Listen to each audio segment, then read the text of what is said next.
হাসিনা আক্তার হাসি আসলে ওই যে আমি যে বললাম না যে পুরনো যারা আর্টিস্ট বেশিরভাগ আমার এই চ্যানেলে যারা একদম পুরনো যারা মারা মারা গেছে এবং যারা একদম অনেক বয়স হয়ে গেছে তাদেরকে আমি খুঁজে খুঁজে বার করি এই জন্য যে তাদেরকে মনে করিয়ে দেওয়ার জন্য।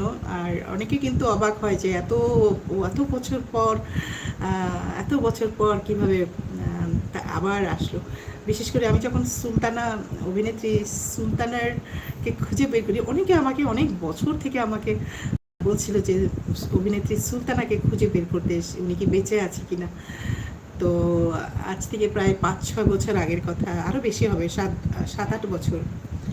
তখন কেউ জানতো না যে সুলতানা কোথায় আছে কিংবা বেঁচে আছে কিনা, অথচ সুলতানা আমাদের বাংলা সিনেমার সেই 60 দশক থেকে উনি কিন্তু শাবানার সাথে পাকিস্তানি উর্দু ছবি প্রথমে কাজ শুরু করে, তারপরে বাংলা ছবিতে 60 দশক থেকে শুরু প্রচুর মানে শত শত ছবি। হ্যাঁ, তো